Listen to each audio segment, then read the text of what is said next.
Sir PC देख रहे हैं तो पीसी पे जाएं, सब लोगों ने फ्रेम कर दिया। दिल्ली में और देश भर में कोरोना के केसेस अब कम हो रहे हैं और हम सब देख रहे हैं कि किस तरह से रोज़ाना का जो पॉजिटिविटी रेट है वो भी अब 0.1% से लगातार नीचे चल रहा है पिछले कई हफ्ते से।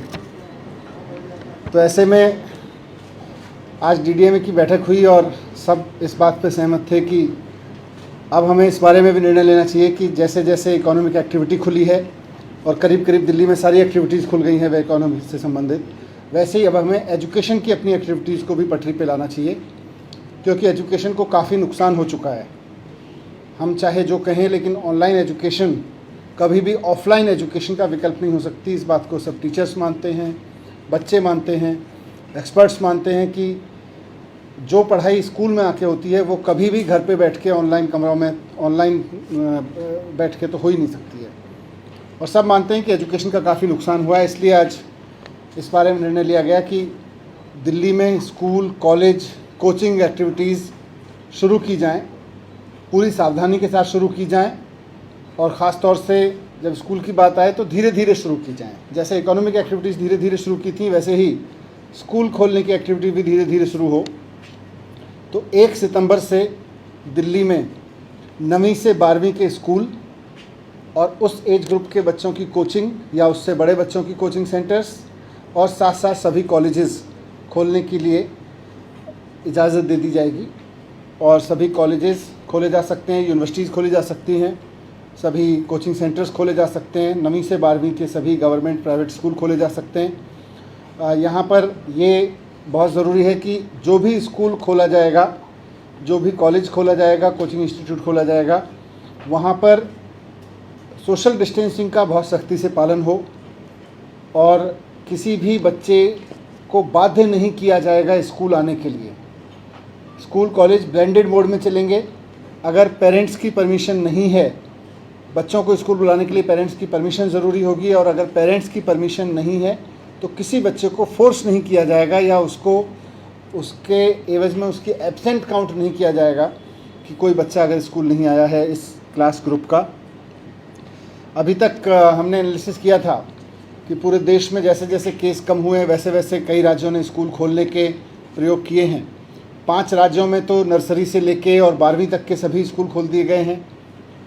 करीब 1 दर्जन राज्य हैं जिन्होंने 6ठी से 12वीं के स्कूल खोले हैं, बाकी जगह 9वीं से 12वीं के स्कूल खोलने के किया गया है। लगभग सभी जगह स्कूल खुल चुके हैं। तो दिल्ली में भी अब 1 सितंबर से स्कूल खोल दिए जाएंगे, कॉलेज खोल दिए जाएंगे। बाकी क्लासेस के बारे में फिर ये अभी स्कूल खोलने के बाद किस तरह का बिहेवियर रहता है, प्रोटोकॉल्स का किस तरह से पालन हो पाता है, इसके बाद निर्णय लिया जाएगा। अभी उसमें कोई निर्णय नहीं लिया जाएगा। सर, स्कूल के जो टीचर्स हैं भैया वो पूरी तरीके से वैक्सीनेट हो चुके हैं? कितने पेरेंट्स ने कहा था खुलना चाहिए नहीं, और एक्सपर्ट कमेटी क्या कह रही है? जब हमने कॉल आई थी तो हज़ारों लोगों ने अपने कमेंट्स भेजे थे और लगभग 70% लोग कह रहे थे कि स्कूल कॉलेज खोल देने चाहिए और बाकी सब भी कह रहे थे कि मतलब जिन्होंने कहा था कि अभी रुकें, उनका भी मानना था कि स्टैगर्ड तरीके से खोलें, कुछ डिवाइड करके खोलें।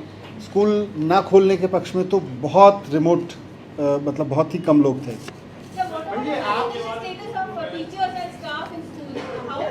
हमने पिछले 1 महीने में दिल्ली के टीचर्स को वैक्सीनेट कराने के लिए स्पेशल ड्राइव्स चलाए हैं और सरकारी स्कूलों का करीब 98% टीचर एंड ऑल स्टाफ कम से कम फर्स्ट डोज ले चुका है और जल्दी ही उनको धीरे धीरे जैसे समय आएगा सेकंड डोज भी दे दी जाएगी। प्राइवेट स्कूलों में भी मैक्सिमम ने रिपोर्ट दी है कि उनके स्टाफ की संख्या बहुत हाई है जिन्होंने ले ली है। हमने सबको एडवाइस भी किया है और सबको ऑर्डर भी करेंगे कि कोई भी व्यक्ति ऐसा ना बचे जिसको वैक्सीनेशन नहीं हुआ है। अगर ऐसा होता है कि कहीं पे जो बच्चा को पॉजिटिव वो पाया जाता है तो what is your response immediately so that it does not spread and life is safe? नहीं, उसके लिए पूरे प्रोटोकॉल स्कूल की तरफ अभी जारी होंगे। एक बार आज निर्णय लिया गया है उसके बाद प्रॉपर प्रोटोकॉल्स उसके लिए जारी होंगे। सर जो बच्चे स्कूल में नहीं आना चाहते उनकी ऑनलाइन क्लास चलेगी क्या? नहीं, इसीलिए ब्लेंडेड मोड में, जैसा कई राज्यों में हमने स्टडी किया वहाँ चल रहे हैं, ऑनलाइन क्लास भी चलेगी और ऑनलाइन भी साथ साथ होगी। SOPs बनाने की स्कूल को भी इजाजत होगी कि 50% बुलाना चाहता है या फिर फुल स्ट्रेंथ में बुलाना चाहता है, इस तरीके कुछ स्टैंडर्ड ऑपरेटिंग प्रोसीजर सरकार के द्वारा दिए जाएंगे और स्कूल्स को भी कहा जाएगा कि विकट परिस्थितियों में या ऐसी परिस्थितियों में जो अनफोर्सीन है उसके लिए वो खुद भी निर्णय ले सकें और उसमें डिसीजन। सर क्या स्कूल में वैक्सीन लगेगी क्या? वैक्सीन नहीं, बच्चों को तो वैक्सीन तब लगेगी जब वैक्सीन लगे। इसमें दिक्कत ये है कि ऑफलाइन और ऑनलाइन साथ साथ किस तरह से चलेंगे? मतलब टीचर का ये कहना है कि आम बच्चों को ऑनलाइन पढ़ाएंगे या ऑफलाइन पढ़ाएंगे? चल रही हैं, देश भर में चल रहे हैं। सर लेकिन प्राइवेट स्कूलों में कहा जा रहा है कि जब ऑफलाइन क्लासेस होगी तो ऑनलाइन क्लासेस के लिए वो साफ तौर पे मना कर रहे हैं। नहीं, ऐसा नहीं होगा। ऑनलाइन क्लासेस के लिए किसी बच्चे को मना नहीं किया जाएगा। बिना पेरेंट की परमिशन के किसी भी बच्चे को फोर्स नहीं किया जाएगा बुलाने के लिए।